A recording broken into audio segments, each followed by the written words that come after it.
अस्सलाम वालेकुम। Welcome to kitchen with सना। आज मैं आपके लिए सफ़ेद लोबिया की रेसिपी लेकर आई हूँ।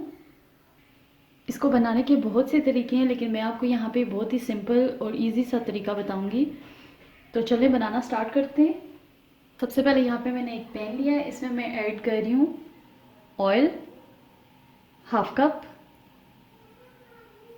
ऑयल को हम गरम कर लेंगे। ऑयल हमारा गरम हो चुका है। मैं इसमें ऐड कर रही हूँ 1 टीस्पून ज़ीरा और 3 लाल मिर्चें सूखी हुई।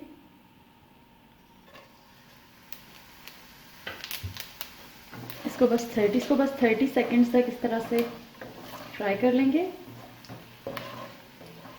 अब इसमें एक मीडियम साइज़ की प्याज चॉप की हुई ऐड करेंगे।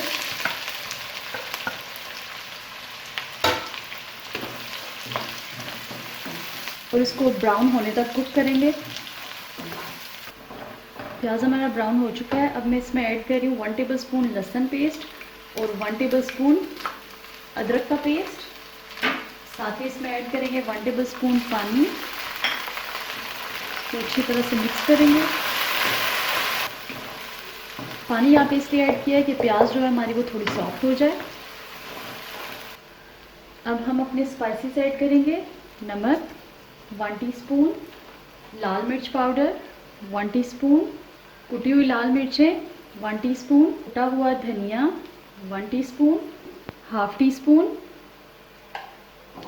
अब इन मसालों को अच्छी तरह से मिक्स कर लेंगे।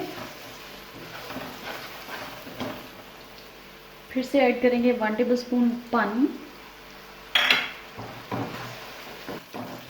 अब मैं इसमें ऐड करूँगी टमाटो प्यूरी, तकरीबन 1 कप। अगर आपके पास टमाटो प्यूरी नहीं है तो आप 2 टमाटर लें और उनको ग्राइंड कर लें। चॉप करके भी डाल सकते हैं, लेकिन ग्राइंड किए हुए इसमें ज़्यादा अच्छे लगते हैं।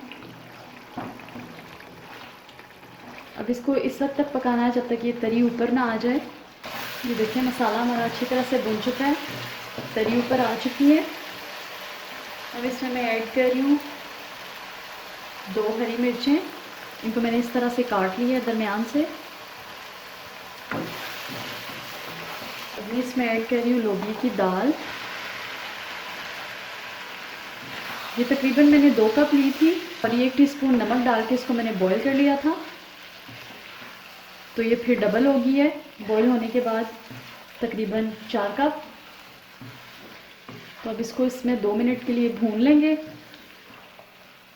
और फिर इसमें पानी ऐड करेंगे, कम या ज़्यादा जितना आप ऐड करना चाहें। ये अच्छी तरह से भुन चुकी है। अब मैं इसमें ऐड करूँगी 1 कप पानी।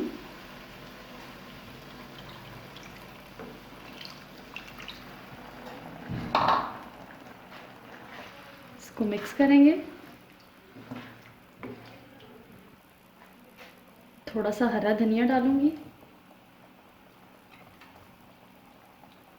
इसको कवर करके तकरीबन 5 मिनट के लिए पका लेंगे। इसको कवर किए हुए तकरीबन 5 मिनट हो चुके हैं।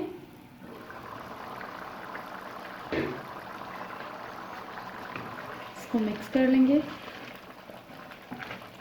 फ्लेम बंद करके इसकी गार्निशिंग कर लेंगे। अब मैं इसमें ऐड कर रही हूँ 1 टेबलस्पून लेमन जूस। साथ ही इस पे जाएंगी हरी